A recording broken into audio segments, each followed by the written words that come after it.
Dans un communiqué publié le 27 novembre 2025, le groupe français Orano fait part de sa condamnation du transport illégal de l'uranium entreposé dans le site de la Somaïre, comme si c'est sa propriété. Cette déclaration, pour le moins surprenante, révèle le vrai visage d'Orano, celui d'un prédateur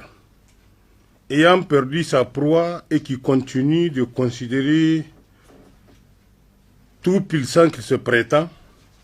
que les mines nigériennes constituent sa propriété au sein du territoire nigérien,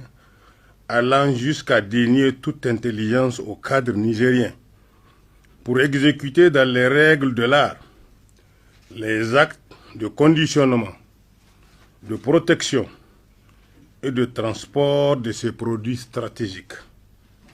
Orano semble dans un désarroi total avoir oublié que les plus hautes autorités nigériennes, dans un élan patriotique et souverainiste, ont nationalisé les sociétés minières qui sont dès lors retombées dans le patrimoine national après plusieurs décennies de spoliation et de crimes commis sur l'environnement, la santé des populations et sur l'économie nigérienne. Ce désarroi est d'ailleurs illustré par une décision du CERDI sur laquelle Orano se fonde pour revendiquer des droits qu'il reconnaît lui-même avoir perdus.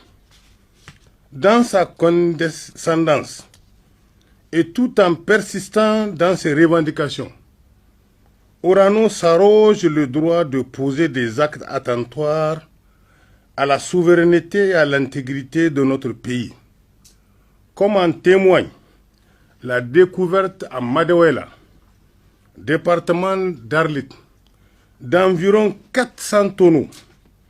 contenant de la carotte radioactive, matière hautement toxique et dont l'exposition met en danger la vie et la santé des Nigériens. Cette découverte, pour le moins surprenante, en dit long sur le mépris d'Orano envers le Niger et son peuple depuis le début de l'exploitation des mines d'uranium. En effet, selon l'étude géologique de terrain, les mesures de doses effectuées sur ces matières révèlent une toxicité dont le taux varie entre 7 à 10 microsieverts par heure, alors que la dose normale est de 0,5 microsieverts. Il faut aussi préciser que les échantillons prélevés ont mis en évidence l'association de deux produits, à savoir le bismuth 207 et le chrome X, susceptibles de contaminer une personne se trouvant à 10 mètres, avec pour conséquence le risque de troubles respiratoires aigus. À plus grande échelle, il est à craindre que des actes non encore découverts à ce jour produisent des conséquences beaucoup plus importantes que le simple bon sens aurait incité Orano à assumer plutôt qu'à vouloir éluder sa responsabilité dans le désastre écologique et social qu'elle a créé au Niger. De ce qui précède, il s'ensuit, en dépit de tous les contentieux engagés par Orano contre l'État du Niger, requêtes d'arbitrage multiples devant le CERDI et la CCIJA, que cette société n'a porté et continue de porter atteinte à la santé des populations nigériennes par la planification des crimes de masse caractérisés par l'emploi de substances radioactives,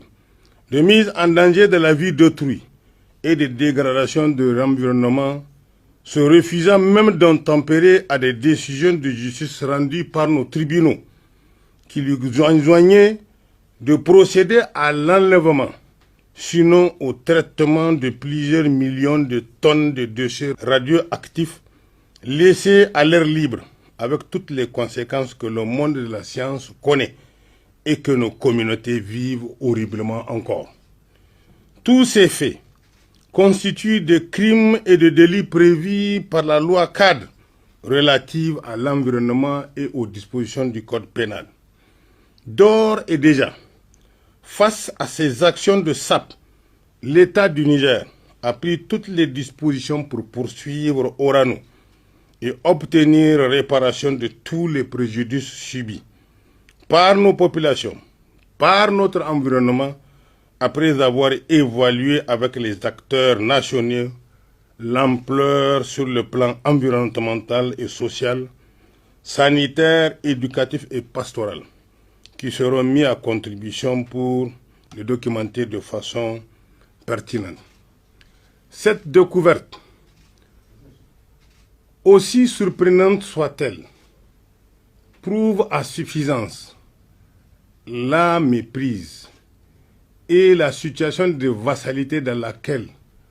la France et ses multinationales ont tenu le Niger et le peuple nigérien pendant des années durant. Sinon, comment comprendre que c'est en 2025, après l'avènement au pouvoir des autorités du CNSP, que cette découverte ait été faite? Ce qui veut dire qu'il peut y avoir plusieurs autres entrepôts en cachette que nous allons sûrement découvrir, car nous sommes déterminés à démanteler tout ce que Orano a fait contre le Niger et son peuple. C'est pour vous dire, à l'époque,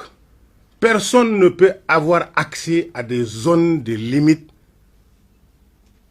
que Orano et la France tracent et imposent au peuple nigérien. Et nous osons espérer cette fois-ci que Orano, la France et ses valets locaux ou ses médias de propagande n'iront pas cette fois-ci devant le CERDI ou autre instance internationale pour empêcher au Niger de prendre des mesures de sécurité vis-à-vis de cette macabre découverte et pourquoi pas de prendre les dispositions pour procéder au traitement ou à l'enlèvement de cette substance radioactive. Nous osons espérer qu'au moins le bon sens guiderait la France, puisqu'elle est habituée à aller en contentieux, d'aller devant ces mêmes juridictions, puisqu'elles sont acquises à elle, elles peuvent à tout va lui donner raison. Je vous remercie.